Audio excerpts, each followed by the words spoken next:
Je vous parle d'un temps que les moins de 20 ans ne peuvent pas connaître. Et on habitait à Blassé, oui, dans une ferme. Vous n'aviez pas le chauffage central? Ah bah non. Vous aviez l'électricité? Oui. Et vous aviez l'eau courante? Oui. J'ai eu sûrement plus de choses que mes frères et sœurs, ça, très certainement. Mon père était vigneron. Donc vigneron, à l'époque, ça voulait dire qu'il n'avait pas, ses vignes ne lui appartenaient pas, qu'elles appartenaient à un propriétaire et qu'il partageait la moitié de la récolte avec ce propriétaire. Ma mère, elle, était femme au foyer parce qu'elle avait elle a eu 5 enfants et elle avait bien du travail et elle aidait mon père évidemment parfois dans les vignes. On habitait à Blassé et on était chauffé au bois et voilà, il y avait le chauffage que dans une pièce, c'était la cuisine et puis il n'y avait pas de salle de bain, les toilettes c'était tout au fond du jardin, les toilettes sèches de l'époque, hein, tout au fond du jardin, il fallait traverser un horrible grand couloir où il y avait les poules qui pondaient, voilà, et il y avait plein de toiles d'araignée et bon, ça c'était compliqué pour aller faire pipi. Après la nuit, on n'allait pas, il y avait les seaux hygiéniques. Hein. Ouais. Tu sais, moi j'ai connu ça. Hein. Ouais. Voilà. On vivait presque en autonomie, parce qu'on avait donc les vignes, bien sûr, mais il y avait les vaches, il y avait les poules, les lapins, il y avait le jardin. Je dirais qu'on vivait en autonomie. On faisait le beurre, on faisait les fromages, ma mère faisait le beurre, les fromages, on avait le lait pour se nourrir aussi. Mon père faisait un jardin immense, voilà, où toute la famille pouvait manger dessus, ce jardin. Il y avait les conserves pour l'hiver, il y avait les fruits, donc on faisait les bocaux aussi de fruits stérilisés pour manger en hiver, les confitures, bien sûr, enfin... c'était une vie presque autonome. Hein. Moi, je crois que ma mère, elle allait acheter l'huile. Le vinaigre, on l'achetait pas, on le faisait. Donc, elle devait acheter l'huile, le sel, le poivre, la moutarde, parce qu'on faisait des sauces pour la salade. Et puis, le sucre, la farine. Voilà, les produits vraiment de première nécessité. Et il n'achetait pas de viande, on mangeait les poulets, les lapins. Et puis du cochon, mais parce que il n'avait pas de cochon, mon père, donc c'était avec d'autres dans le village où voilà, le cochon était tué et il se partageait. Hein. Donc on mangeait un petit peu voilà, de la viande de porc, mais pas beaucoup, très peu, très très peu. Les courses, on n'allait pas les faire. C'était l'épicier qui passait. Eh ouais. C'est pour ça que moi, j'ai jamais vu ma mère acheter autre chose que de la farine, de l'huile et du sucre éventuellement. Comment vous faisiez pour conserver la nourriture? Alors, pour conserver moi je me rappelle, pour conserver le beurre, ou voilà, on mettait ça dans le puits. On avait un puits. Donc on avait des boîtes sûrement, hein, je ne me souviens pas bien comment ça marchait. Tout ça se descendait, l'été ça, hein, ça descendait dans le puits, tout ça. Sinon il y avait une petite pièce sous la grande remise de la cour qu'on appelait un laitager. Et dans ce laitager était conservé le lait, les fromages, le beurre et tout ce qui était les œufs. Voilà. Parce qu'on mangeait des œufs, bien entendu, il y avait des poules. Et ça, c'était conservé dans le laitager, qui était une pièce humide, tu vois. Ouais, vraiment. Qui était faite pour ça. Donc, bon, après, les fromages, pour les faire sécher ou quoi, ma mère, elle les mettait dans une cage à fromage, à l'air, sous la remise. Enfin, il y avait plusieurs étapes. Hein. On faisait le beurre, on barattait. Hein. On barattait le beurre. Les petits voisins, ils venaient baratter parce que la récompense, c'était une tartine de beurre, après.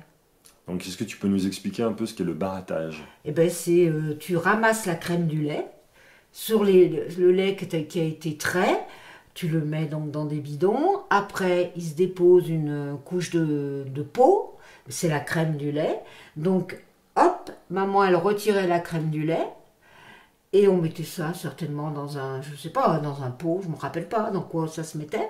Et quand il y en avait suffisamment, ça se mettait dans une baratte qui avait une manivelle.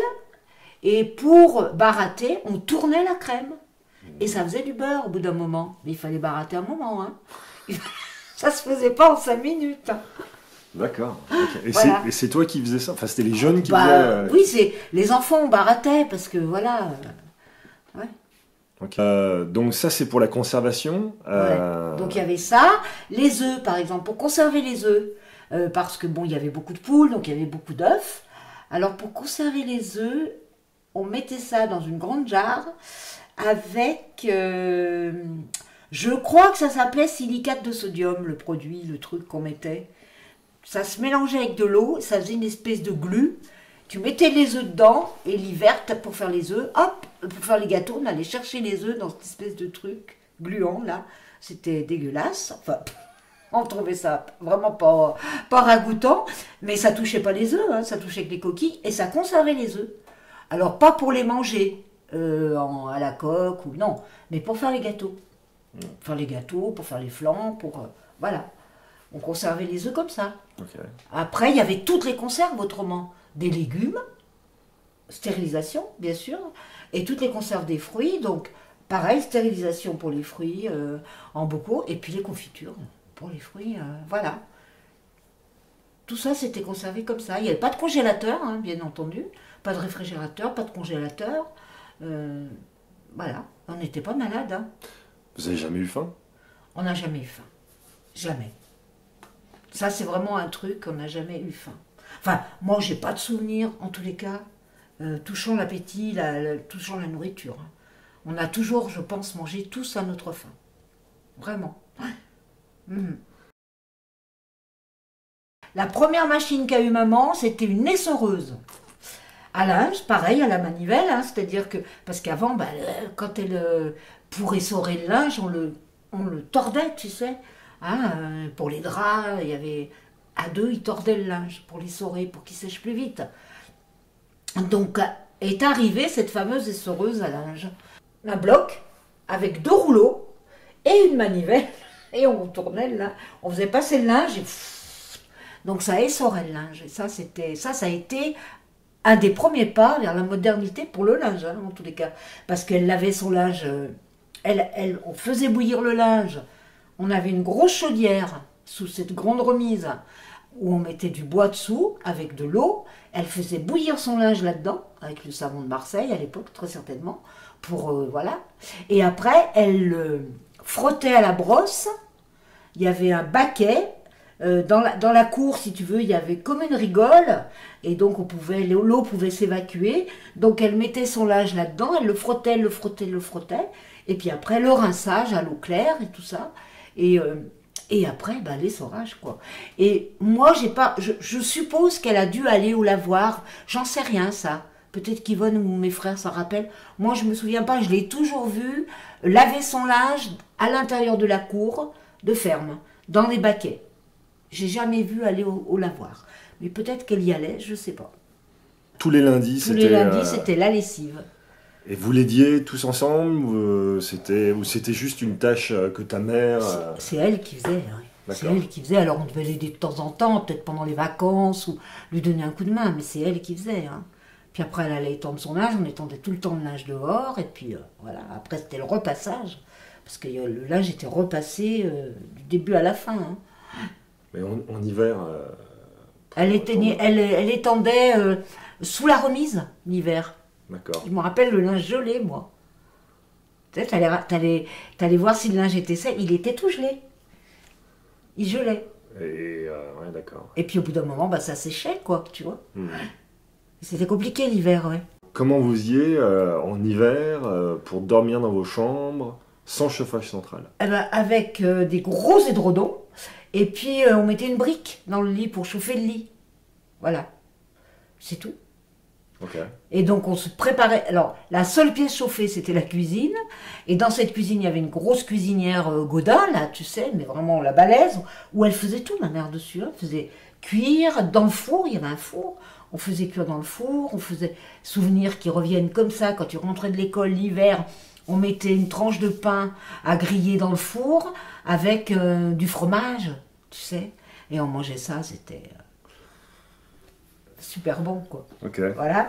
Et donc ça, et elle faisait tout sur cette cuisinière et elle chauffait la maison avec du bois, bien sûr, que mon père allait ramasser. Il faisait des coupes de bois, il allait ramasser avec son mulet, il allait chercher le bois, il le ramenait et il coupait le bois. Donc voilà comment on chauffait. Donc pas de chauffage dans les chambres. Le matin, quand on se réveillait, il y avait des jolis petits dessins sur les fenêtres de gel, tu vois, de glace. Et alors, le soir, on se déshabillait dans la cuisine, on mettait le pyjama, on montait se coucher, et le matin, on se levait et vite, on redescendait pour s'habiller où il faisait chaud, quoi, en fait, voilà. Et on se lavait dans la cuisine aussi, parce qu'il n'y avait pas de douche. Ouais. Alors, on se lavait, petite toilette de chat sur l'évier de la cuisine, et puis, et douche une fois par semaine dans l'écurie des vaches. Mon père, il y avait un baquet, il avait fabriqué un seau avec une pomme de douche, avec un robinet, et donc on mettait de l'eau chaude dans ce truc, et on se prenait une douche une fois par semaine dans l'écurie des vaches. Pourquoi l'écurie des vaches? Parce que ça s'évacuait dans les rigoles, et parce qu'il faisait chaud. Ouais, Eh oui. Vous aviez un véhicule pour vous déplacer ou... Ah non, on n'avait pas de voiture. Et donc, mes parents n'avaient pas de véhicule, ni l'un ni l'autre. Ils n'avaient jamais passé leur permis. Donc, quand on allait chez les sœurs de ma mère, ou très certainement chez celles de mon père, on partait avec le mulet et la chariote. Le char, quoi. Tu vois? On partait comme ça. Et sinon, on allait à pied. Parce qu'on allait à pied à l'école. Hein, voilà. On allait à pied à l'école du village, donc on partait tous ensemble le matin, et allez hop, on faisait nos allers-retours, on mangeait à la cantine le midi, voilà. Et on faisait le matin et le soir, on allait à l'école à pied, et on rentrait à pied. La neige, la pluie, le froid, le vent, le soleil, la chaleur, tout ça, c'était pas un problème. On était contents. On a dû utiliser pour aller à Villefranche les cars, la régie du Rhône. Les cars, à ce moment-là, il y avait 2-3 cars peut-être dans la journée, je ne sais pas qui passaient, je ne me rappelle plus bien. Mais on prenait le car pour aller à Villefranche. Voilà. Et donc, ils avaient des mobylettes, mes parents, aussi. Tu vois, ils ont eu des mobylettes, les motobécanes, bleues, les Peugeot. Alors voilà, ils circulaient en mobilette, on circulait en vélo. On avait un vélo, hein. Ma sœur avait un vélo et moi j'ai utilisé le vélo de ma sœur après. Quand elle est partie, j'avais son vélo.